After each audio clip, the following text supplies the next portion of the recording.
Yes, muraho neza reka namwe mbasuhuze mbifurize ibihe byiza mwese aho muherereye hose ku isi amahoro y'Imana akomeze abane namwe turabasuhuje cyane tutiyamwe mwese aho muherereye hose ku isi hanyuma rero tubaha n'ikaze mu biganiro byacu bihoraho uyu munsi rero tuje hano kubaha inkuru ndetse no kubabikira inkuru y'akababaro mu by'ukuri tutatekerezaga ariko ni inkuru y'akababaro ariko nanone turatangira dutanga mpore ku bantu bose ku munyamurenge wese ku nshuti zose z'abanyamurenge zigiye zikunda abanyamurenge cyangwa se twebwe twese abanyamurenge ubwacu muri rusange abumva runo rurimi rwacu tubahaye mpore uyu munsi rero tuje kubaha inkuru tuje kubabikira inkuru y'umusore wacu w'umunyamurenge witabye Imana witwa ngo ni Nyarugabo akaba yaguye rero mu nkambi. Uyu munsi rero tuje kubaha inkuru ye rero. Nyarugabo ni umujene w'umunyamurenge yaratuye mu nkambi mu Burundi. Habayeho ejo bundi agwara indwara yitwa ngo ni malaria cyangwa se ubuganga. Warangize kugwara iyo ndwara nanone aragenda bamujana ku bitaro bamutransfera mu bitaro byo mu Ruyigi. Habayeho uyu munsi rero yitaba Imana. Akaba ari umuhungu w'umunyamurenge wo mu murara w'abongera abarundi babongera ubwo murabyumva. Icyo tutaramenya wenda ni ba nyirarume akaba nanone yarashatse afite umugore umwe n'umwana umwe. Rero uyu munsi Nyarugabo akaba atakiriho ahumeka umwuka w'abazima. Ni inkuru kabisa idutunguye kandi tubabaje cyane kubera ko twari tuzi ko ubuganga ni indwara yego ariko cyane abantu benshi tuzatubugwara kandi tukabukira kandi urebye abantu benshi bazabugwara kandi bakabukira kubera ko ubuganga ari indwara abantu basa nkaho bamenyereye cyangwa se malaria reka dukoresha urwo rurimi mu kinyamurenge ni ubuganga mu gifaransa ni malaria n'igiswahili.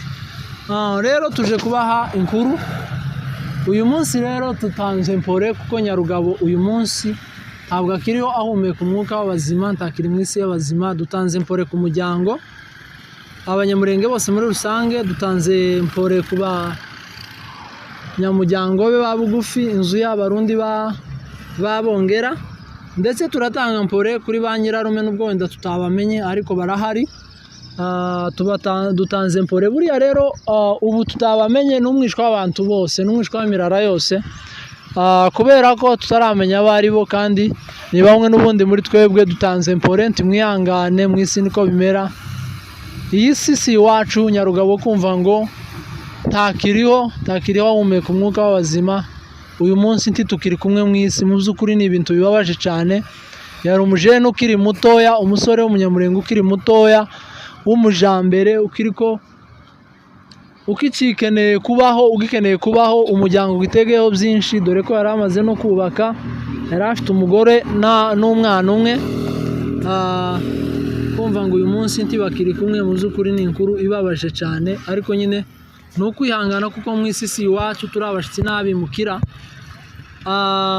Ni inkuru ibaye muri aka kanya idutunguye kumva ngo Nyarugabo ejo bundi yagwaye ubuganga cyangwa se malaria none ejo bundi bamuha transfert aja mu Ruyigi none kuri uyu munsi akaba acikanye mu by'ukuri ni ibintu bibabaje cyane kandi bitunguranye kubera ko twabitekerezaga. Hari ukuntu umuntu aza gwara ukabona gukira nibyo bigoye kurusha kuguma kugwara ariko noneho iwe mu by'ukuri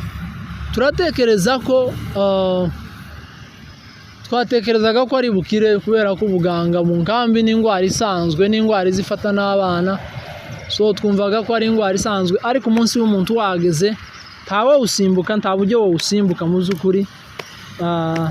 Umunsi wawe wageze kubera ko atari twe twiyobora tutifiteho imbaraga umunsi wawe wageze uragenda kandi urupfu ntiruzarutora ngo ruguteguze wenda ngo ugwitegure tibishoboka kubera ko aho niho sasa Imana itandukaniye n'abantu. Aho ngaho niho Imana ifite imbaraga zirenze iz'abantu ugasanga noneho twebwe dusigaye mu kubyibazaho iyo yarabikoze mu bushake bwayo kandi biyoroheye bisa naho ari ibintu bisanzwe. So rero uyu munsi turihanganisha cyane abanyamurenge bose muri rusange, turihanganisha inzu y'Abongera ariyo yari imubyaye, ariyo Nyarugabo yarabarizwamo nka famiye ye. Turihanganisha nanone inzu yose muri rusange, kandi turihanganisha famiye ya bugufi, turihanganisha umugore we yihangane. Ni ku isi imeze, mu isi ntabiza byuzura, ni ku isi imeze rero yihangane, akomere, azabaho n'umwana kubera ko Nyarugabo afite famiye, ndetse nawe ubwe afite famiye. Bihangane, nta rindi jambo twabona dukoresha rirenze iryo usibye kubihanganisha. Turihanganisha nanone famiye ya basebukwe, tubihangane cyane, bakomere kubwo kubura umukwe. Turihanganisha ba nyirarume, bihangane kubwo kubura umwishwa wabo, ndetse n'inshuti ze. Turihanganisha abo biganye, turihanganisha inshuti ze zose. Mwihangane, mu isi si iwacu. Nyarugabo umunsi umwe dufite ibyiringiro ko tuzongera tukamubona, tukicarana nawe tukaganira, tukongera tukamubona. Nubwo rero uko ibintu byifashe, uyu mugabo rero yaratuye mu nkambi y'Ikavumu.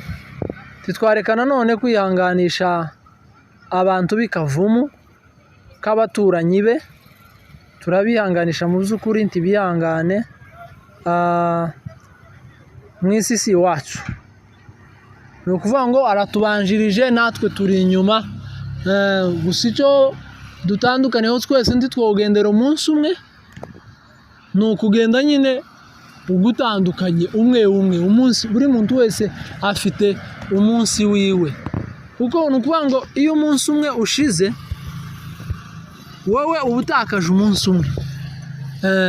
Ni ukuvuga ngo mu yandi magambo, iyo tumaze umunsi umwe tuba dukuyemo umunsi umwe mu minsi yacu yo kubaho. Sinzi uko mvuze ariko birasobanutse. Tuba tumazemo umunsi umwe wacu wo kubaho.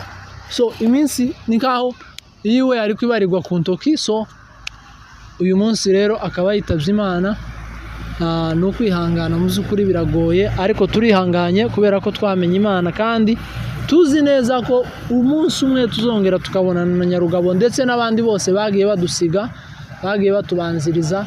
Barahari benshi, inshuti n'abavandimwe n'abaturanyi, ariko kubera ko tuzi ko neza umunsi umwe tuzabasanga, dukomeje kuvuga ngo bihangane, nta kundi. Mu isi niko bimera, mu isi si iwacu, turabashitsi n'abimukira. Murakoze cyane rero kubana natwe, wowe ubanye natwe. Reka tukubwira ngo ukomere cyane, ukomeze na mugenzi wawe, umwihanganishe. wowe wumvise iri jwi ubashe kugira impinduka kubera iri jwi ntabwo ari imfabusha, ahubwo rije rigukomeza rikubwira ngo wihangane. Muri ibi bihe turimo ni ku isi imeze.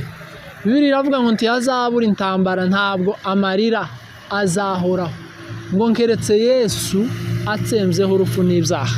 Ni ukuvuga ngo rero ntabwo tukiri mu isi tutazababara, ariko nanone icyo y'ingenzi ni ukumenya uko tubabara muri iyo si, ni ugukomera muri iyi si, kuko dufite ibyiringiro ko abacu bapfuye basinziriye umunsi umwe bazazuka tukababona. Ntabwo ari ukubabara nk'ab'isi ngo twame tubabara nk'abadafite ibyiringiro nk'aho tutazongera kubonana ukundi.